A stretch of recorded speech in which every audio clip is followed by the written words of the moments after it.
nesting box, or do they just not really care? You see about 5 months to a nest. Every one chicken does lay all these eggs. Oh. They go back to the same hole. They're so big. So they share the nest. Wow.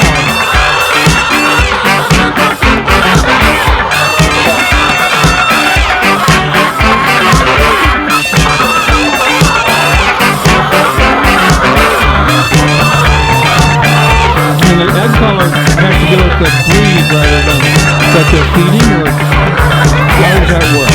It's the breed. Okay. Oh, this opens up basically, they can go outside. How do you deal with predators in the summertime? What a good dog. You have a good dog. Okay.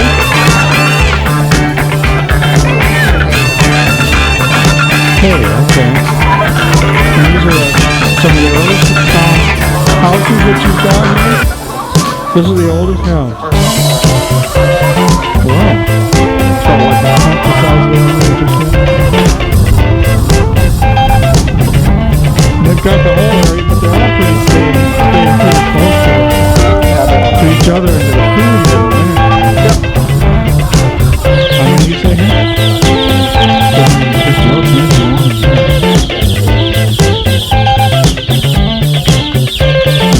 And you buy them as chicks. Day-old chicks. So I was kind of expecting that you would have some sort of an egg washing machine, but this looks to me, that's it. All of those dozens of eggs.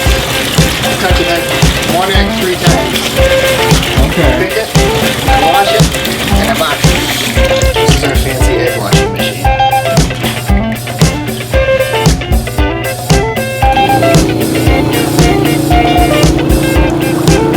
So you've got air bubbles going through there. We got a little compressor down here. Okay. Goes through the sink. We add egg soap. So.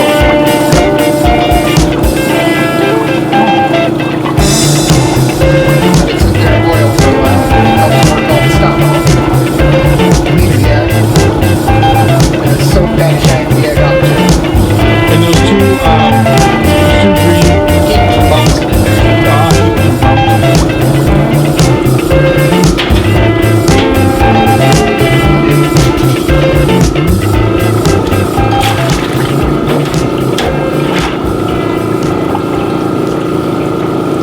When I tell people I've touched every egg, there's a good chance I have.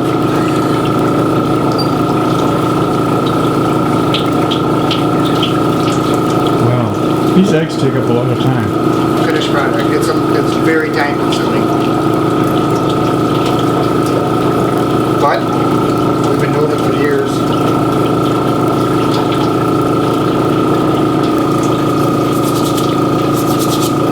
Interesting. They're just out of the pullet egg stage. Okay. And pullet egg, what does that mean? That is the first egg they start laying. That's a pullet egg. Oh, okay. That's a 2-year-old hen's egg. Wow, what a difference.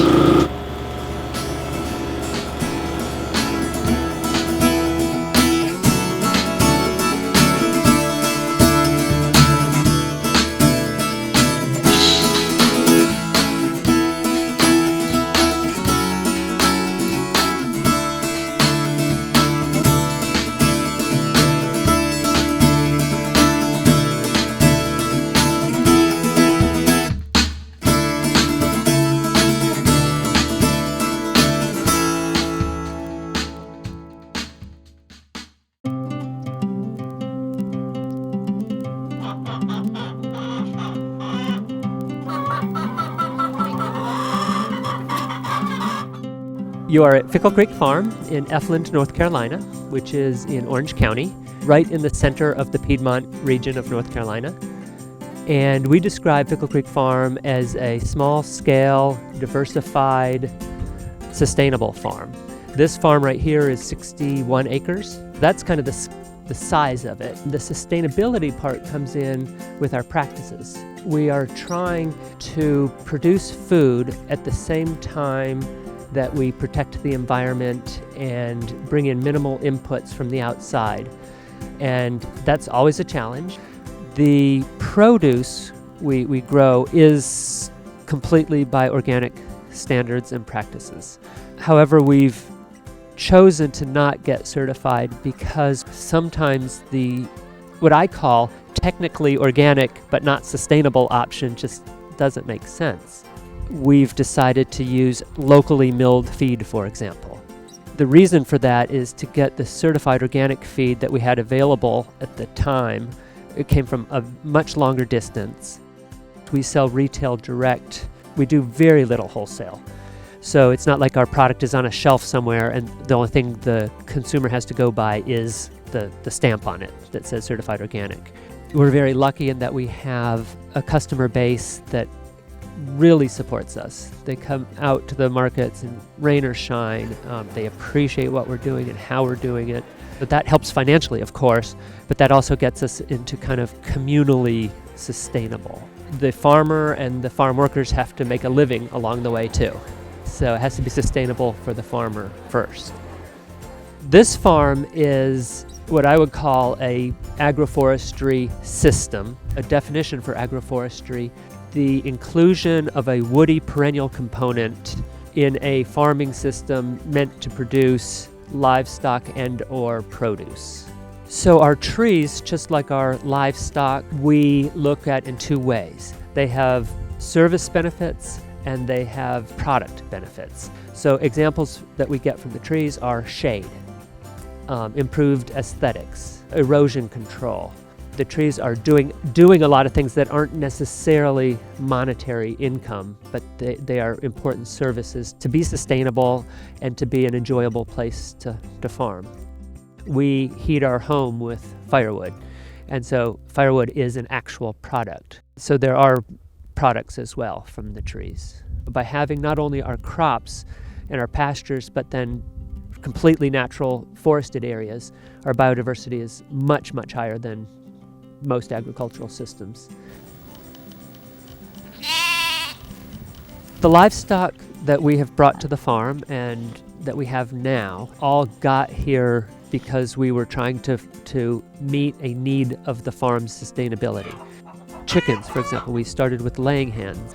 And yes, we needed the income, but we also needed the fertilizer that they were producing. And so not only did they produce the fertilizer, but they spread it and incorporated it for us. The chickens are really good for insect control as well, and weed seed control. All of those are, again, our services first. Then I think we got pigs next. Their service at the very outset was to eradicate noxious weeds that we couldn't get rid of any other way, because of course we don't use herbicides. And then we found out just serendipitously that they're also great for raising rocks from pastures, and they bring them to the surface and then we can just go out and collect them much more readily. They are great for understory clearing. So we'll take a managed small woodlot area and we'll put pigs in it and they'll clear it, the understory for us, so then we can get in to do the thinning that we want to do. Now what we do as part of our standard procedure is to clear a paddock that has produce in it with sheep. So they eat all the vegetation, the remnants of a crop. Then we bring in chickens typically, and they eat down even further, and they eat weed seeds and scratch. And then finally we bring in the ducks, and they just go right down the rows, just like kind of shoveling along with their beaks, and the slugs are gone. So, and of course, again, they produce eggs, so they're paying for themselves. We're at the very top of Cane Creek watershed, which is the water for Carborough and Chapel Hill. This farm is a farm conservation easement, and that means we sold our development rights. So there will never be development on this property beyond what is here now. You've probably heard many times farming is really hard work, and it is. I do feel like we're just one of many farms in this area that are farming along these lines, and we do make a significant impact.